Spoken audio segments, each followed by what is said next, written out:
Well, Richie, how are things shaping up? Yeah, good, Stuart. Tonight we've got about 35 lads just training behind us. We've got 2 sessions where we'll bring in 35 boys over the 2 Wednesdays, and then we'll whittle it down to the 22. They'll train on the Monday night at Hoyk before the 30th, and then it's game day on the 30th against Northumberland. So at the moment it's going well.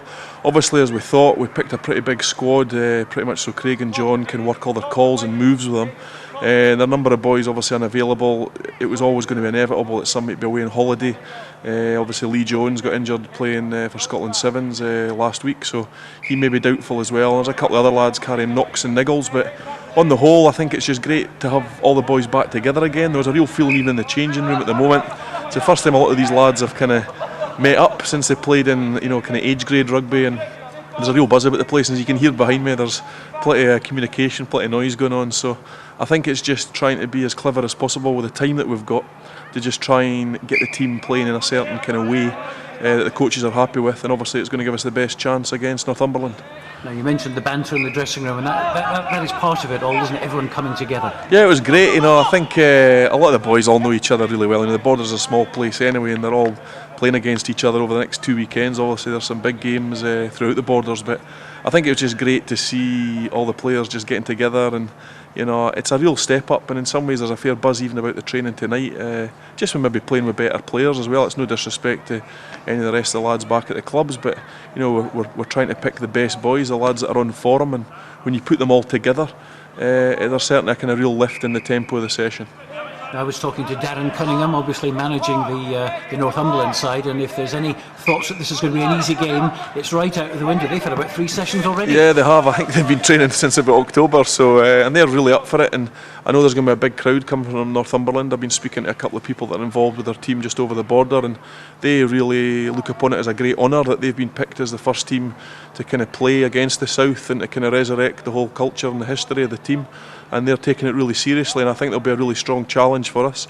They're made up with some pretty handy clubs, and they've also got the Newcastle Academy youngsters to get involved in that as well. So it's going to be a really tough test for us, and I think the big thing for us is just hoping that we can get our best team out in the pitch. That's going to be the big, the kind of key point for us, especially with some of the Border League games that are coming up over the next couple of weeks. There's not going to be any love lost between the teams that are playing against each other. So I'm just hoping that we've got a team that's ready to go on the 30th. Well, just finally, you and Gary have been championing this South of Scotland return for a long time. It's a very proud moment today.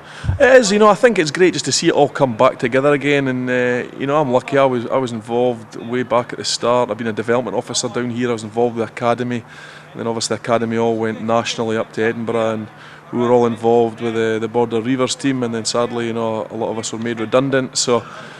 I think in some ways it's just great to get it back again. I always think the South means so much to the people down here. It means so much to the players as well, and I think a lot of these young players have only heard about it, they've not seen it. I think it was 14 years since it kind of officially played the last time. So it's just it's a real honour to be involved in bringing it back, and it's not just myself and Gary that have been talking about it. The Border League have got to take a big pat in the back, and I just think all the people that I've even met over the last 2 or 3 weeks in and around the grounds and the Borders, they just really want to come back and support their own, and that's exactly what you're going to see on the 30th. And you're going to see a group of boys that are really going to go out there and give it their best shot in front of hopefully a big home crowd. Everyone is aware of the fixture, everyone wants to come and support it. Yeah, definitely. I think when you have 170 in hospitality, I think sold within 2 or 3 days, that just shows you the real feeling behind this. And we've been lucky, we've been really well supported by the council and by a number of companies that have got in behind this very, very quickly. The design team, the cohorts have done a great job. All the printing's been done, there's flyers, there's posters all over the area.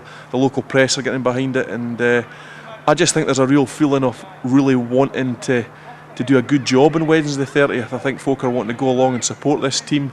And whatever happens, the game's going to go ahead. If Mansfield's unplayable, then it'll be swapped to Etherdale.